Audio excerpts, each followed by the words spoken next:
In this video, you are going to learn organizational leadership. Let's start the video. Effective managing requires leadership. It is hardly possible to segregate the behavioral functions of managership and leadership. It is because every act of influence on a matter of organizational relevance is to some degree an act of leadership. A manager organizes, directs, and controls various activities of the enterprise directed towards specific objectives.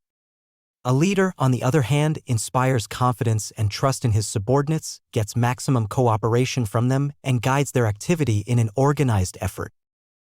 A manager's leadership behavior is what makes the difference between effective and ineffective organizations. Managerial leadership combines the skills of a manager and the qualities of a leader.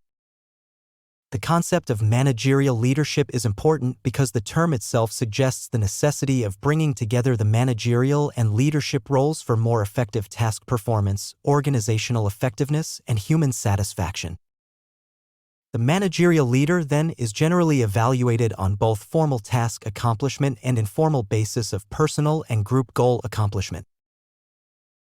Let's discuss the managerial leadership style. While personally favoring the democratic style, some experts acknowledge that managers need to take certain practical considerations into account before deciding how to manage. It's suggested that a manager should consider 3 sets of forces before choosing a leadership style. 1. Forces in the manager. 2. Forces in the subordinates. And 3. Forces in the situations. This approach sees the most effective managers as flexible and able to select leadership behaviors as needed in a given time and place. How a manager will primarily be influenced by his background, knowledge, values, and experience, which are forces in the manager. For example, a manager who believes that the needs of the individual must come second to the needs of the organization may take a very directive role in his subordinates' activities. Characteristics or forces of subordinates also must be considered before managers can choose an appropriate leadership style. A manager can allow greater participation and freedom when subordinates crave independence and freedom in action, want to have decision-making responsibility, identify themselves with the organization's goals, are knowledgeable and experienced enough to deal with the problem efficiently.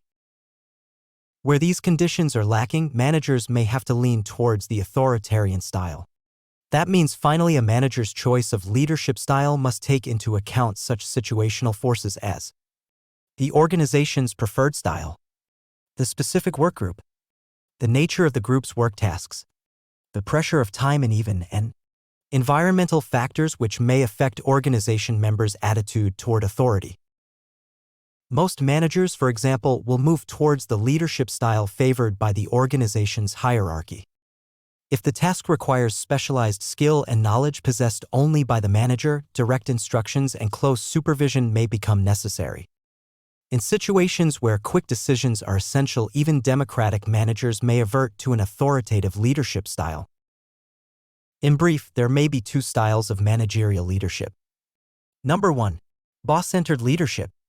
Use of maximum authority by the manager. Too little freedom for subordinates. Number 2. Subordinate-centered leadership. Minimum use of authority by the manager. Bigger area of freedom for subordinates to act, take decisions, and function within limits defined by the manager. If you find the video helpful, please like it and don't forget to subscribe to Education Leaves.